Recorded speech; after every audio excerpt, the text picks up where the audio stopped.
The essence of what Erdology is and how it affects you right here and right now is that the function and structure of identifying and measuring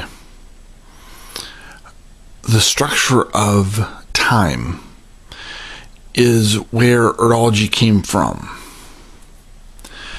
Erdology is AERD, which is Old High German for Earth, and ology is Latin for the study of. So you have the study of Earth. Today's counts are not particularly interesting. They're just, this is what happens every day. Now, the counts do alter slightly per year because the fixed points of the solstices and equinoxes, the 8 of them per year. There's, of course, midsummer and midwinter, and then you have the other 6. Around February 2nd, you have March 20th, give or take, May Day, May 1st. Then you have, after midsummer, of course, you have August, you have September, and then you have a biggie in October. And the biggie in October is October 30th, which would be Halloween. Now, the other name for Halloween is Gaelic for, it's spelled Samhain. This name has extreme significance in multiple different aspects of history, as well as where Erdology used to be and then why it was destroyed. The first aspect of the Samhain name, that's an English Latinish definition for how to pronounce Samhain.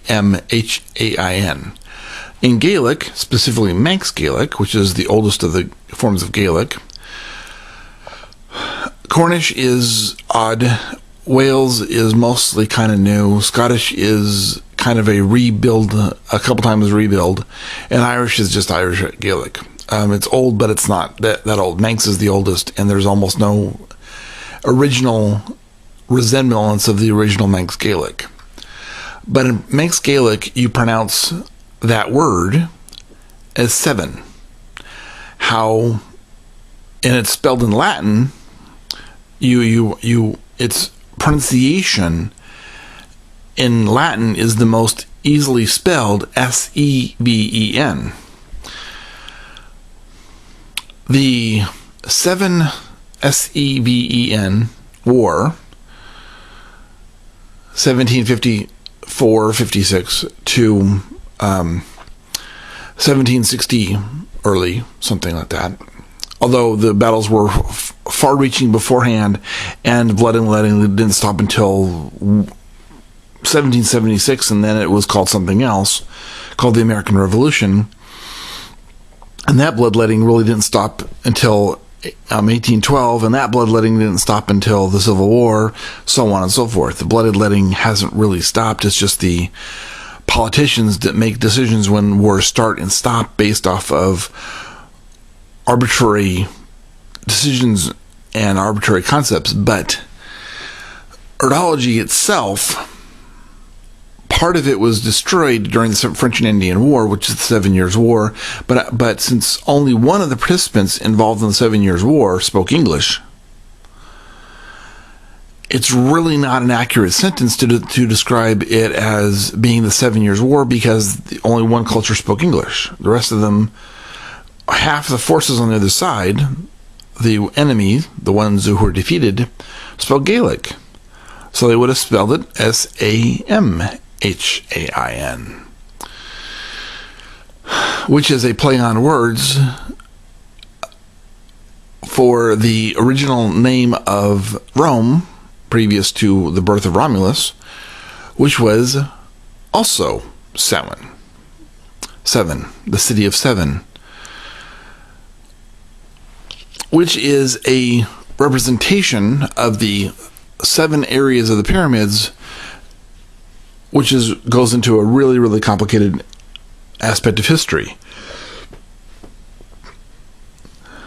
Really, it's the aspects of history that covers is Noah's fleet, the city of Heliopolis, the pyramid construction, the invasion of the Hyksos, the Dorian culture, the Trojan War, the Exodus, which the Trojan War and the Exodus are almost the same subject. One of the commanders at the Trojan War was Moses. Although he didn't go by the name Moses in the Iliad, he was given a pseudonym that makes him stick out a lot. The city of Rome, the Julii family, the crucifixion, the nativity, the British Empire, it's very, very, very complicated.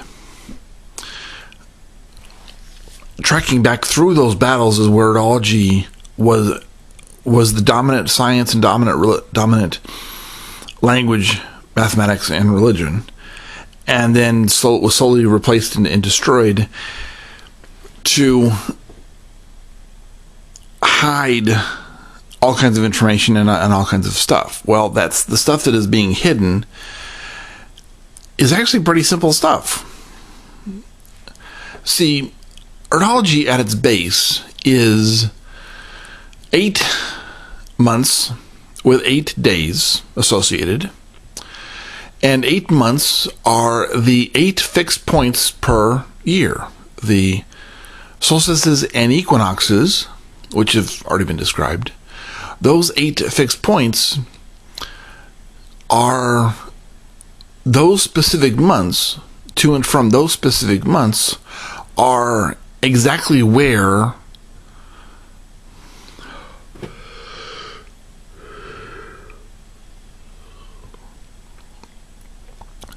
the function and structure of the base of the Erdology numbers come from. Now, you can get complicated and say the 40-ish, give or take, days of the influence of, say, midsummer, when it is at its most, when the midsummer counts are at their most strong and dominant, as opposed to the 40-ish day, give or take, days of when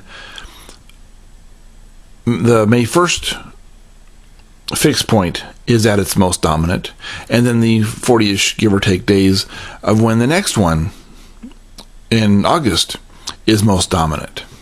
Now you have all these function and structure dominant aspects, which are give or take 40 days, and they're both individually they're numbered days, as well as in a 365-day arc.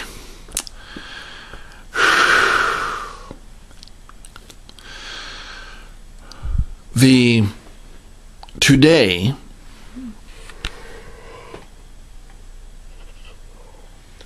for example, June 7th, 2018, the numbers are, we're in the Imbolc, which is February 2nd, Groundhog's Day. We're in the Hoglaws month, which is the 9th month, letter H. For Easter, we're in the Canaz month. For Beltane, which is May 1st, we're in the Anzuz A month. So you have the first letter of the name, the Futhark name, is the letter association. So it's Hagla's H, Canaz K, Anzuz A. For Midsummer, we're in Dagas D. This is the D month for Dagas. Why? Because June 22nd is Midsummer, and June 22nd is just a couple weeks away.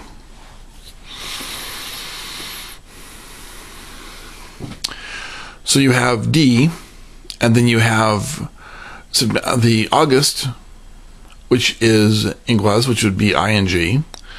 Then you have the September 22nd, which would be Berkano B, and you have 7, Halloween, Samhain, Samhain, that's Sawillo, and that's S. So you have those sequence of letters. The problem is that the parent of Hebrew language, this is the parent of Hebrew language. The Futhark is the parent. The Futhark is the parent of Hebrew, which means that every single letter, H, K, A, D, ing, not ing and not al, because there is no equivalent characters in Hebrew, N, B, and S, excuse me, those have equivalent character sounds in Hebrew. Since it's the parent, since it's its child, those are included in the counts. So you have for Imbolc, you have Groundhog's Day, February 2nd. You have he and Chet and Semech and Kaf and Peh and Desed and Resh and the like. For the next month, you have, which would be Easter, you have Chet, and because there's the K, CK of Easter. This is the Easter month. And for Imbolc, you have H, Hagala, so you have all the H sounds in the go along with, and all those letters and all those sounds are associated with those specific letters, and those specific letters in sequence collect together to make sounds. Collect together to make collections of sounds, which collect together to make the words that are hidden behind the months and the days. I haven't gotten to the days yet of Erdology. So right now every single solitary day, 365 and 366, plus and minus millions and billions and trillions of years. Depends on a lot on the sun, but that's the secondary point. Is that these counts change every day, because obviously the months change and the days change. Because there's the Futhark is the calendar that is the parent of Hebrew. Every single solitary character in Hebrew is an entire word in its parent language. That word is listed out here. Those words are present. Now, the problem is that when you have a parent is obviously more complicated than its child. Especially when you have a parent that is stifled to an extreme amount by the issues regarding the wars and issues that historically was presented at the beginning of this. When you have all that suppression of information and hatred of the parent, patricide and such, then you have all this information and all these words, Hebrew words, that were edited out because for whatever reason are hurt someone's feelings. Some Jewish scholar or some Hebrew scholar or some anti-Semitic scholar hated this information, or more like thousands of them hated this information and made sure to edit it out. Science doesn't care about your feelings. The scientific method doesn't care one little itsy-bitsy teeny tiny little quirk, how you feel about some piece of fact or some piece of evidence or some lab result. Present the facts and shut up is what science cares about. Present the facts. The emotion and how you think about it and how you feel about it and how the culture feels about it are 100 billion% irrelevant. So when you have the collection of Hebrew words that are present, there's multiple combinations. There's dozens and dozens of Hebrew characters here. So therefore, there is no way that there's not dozens and dozens of words, sentences, paragraphs, even chapters. There's also, over the course of time, over the course of several days, weeks, months, there's not entire books of hidden information behind the basic counts of the equinoxes and solstices. Now, for the days, you have Pertho P for Imbolc, and you have Nauthiz N. You have Nauthiz N for, of course, Easter, and you have Uruz U for Beltane. Beltane of May Day, May 1st. Isa I for the day of Letho, Midsummer. You have Fehu, which would be the first month of Ingwaz in the August. September, Mabon, you have Beltane, Berkano B. Oops. You have Nauthiz N. And you have, again, a new month for Samhain 7. You have a new month, so that would be Fehu 8F.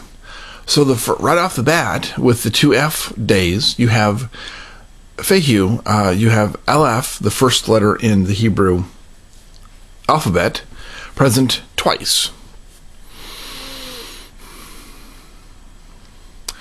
And in so doing, you have any word in the Hebrew dictionary that uses LF, those words are present twice in this given situation.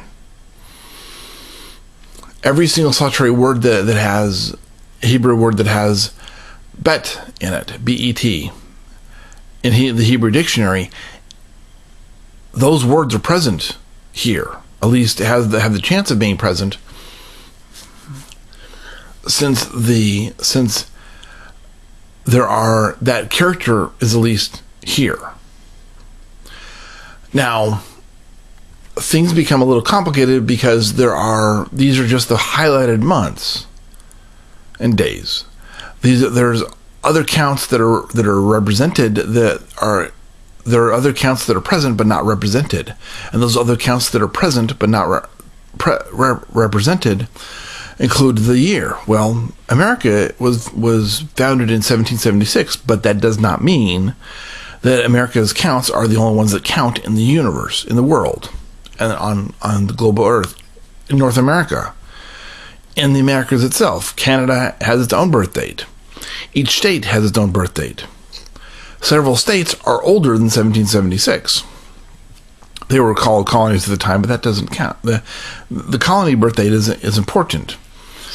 The British, the English, the French, libertine and royal, the Dutch, the Spanish, all the native tribes, all their birthdays count. The Jewish calendar is also mixed in here. The larger gears counts, the daily gears count situation, that also counts, and it has two counts. It has the 40-day variety, and it has the 365-day, which means that there are several letters completely missing from there too. These are the numbers and letters for today. June 8th, 2018. Tomorrow, June 9th, these numbers change. These numbers change and can change a significant amount. Now, the months won't change except for every 15 days. But every 15-day start date is different. The days change every day, but they change on a 15-day and 5 times a year, 16-day sequence. FUTHARKGWHNIJPAERDOLY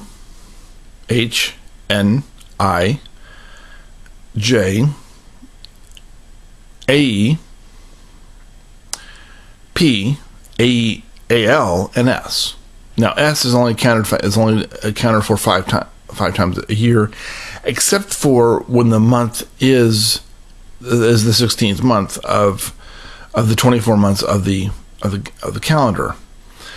This is a celestial calendar, not a lunar calendar. The Julian calendar, Julius Caesar, is what the Gregorian calendar is based off of, and they're both lunar calendars, which means they're 30 days, give or take 28, but 30, 31 to make all the statistical models match up. But it's based on layers and layers of cobbled together statistics, which don't work anyway.